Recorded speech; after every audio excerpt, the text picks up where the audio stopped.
Perezida wa Repubulika batumirwa mwese muteraniye hano nk'uko biteganywa n'itegeko nshinga rya Repubulika y'u Rwanda mu ngingo yaryo y'154 ivuga ishyirwaho ry'abacamanza bayobora inkiko kuwa kabiri tariki ya 3 Ukuboza 2024 nyakubahwa Perezida wa Repubulika yashyizeho Perezida w'Urukiko rw'Ikirenga Madamu Mukantaganzwa Domitira na Visi Perezida w'Urukiko rw'Ikirenga Bwana Hitiyaremye Alphonse.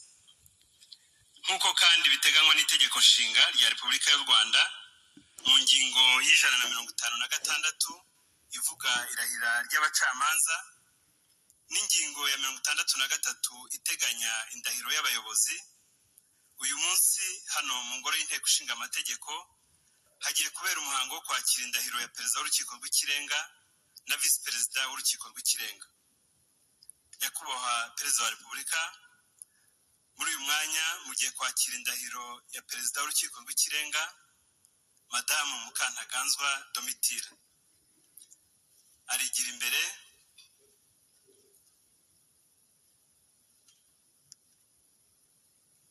arafata ku ibendera rya Repubulika y'u Rwanda n'ikiganza cy'ibumoso, azamura ukuboko kw'iburyo avuga indahiro. Jewe Mukantaganzwa Domitira ndahiriye u Rwanda ku mugaragaro ko ntazahemukira Repubulika y'u Rwanda, ko nzubahiriza itegeko nshinga n'andi mategeko, ko nzaharanira uburenganzira bwa muntu n'ibyagirira abanyarwanda bose akamaro,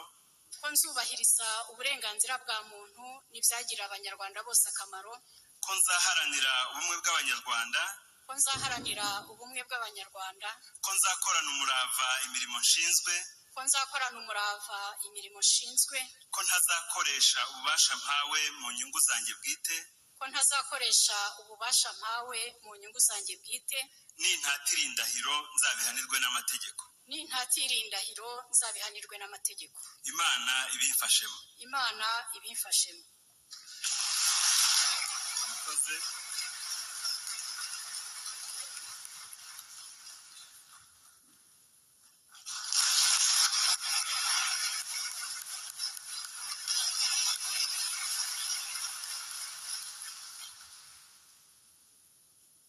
Murakoze. Nyakubahwa Perezida wa Repubulika, muri uyu mwanya mugiye kwakira indahiro ya Visi Perezida w'Urukiko rw'Ikirenga Bwana Hitiyaremye Alphonse. Arigira imbere arafata ku ibendera rya Repubulika y'u Rwanda n'ikiganza cy'ibumoso, azamura ukuboko kw'iburyo avuga indahiro. Jewe Hitiyaremye Alphonse ndahiriye u Rwanda ku mugaragaro ko ntazahemukira Repubulika y'u Rwanda, ko nzubahiriza itegeko nshinga n'andi mategeko, ko nzaharanira uburenganzira bwa muntu n'ibyagirira abanyarwanda bose akamaro, ko nzaharanira ubumwe bw'abanyarwanda,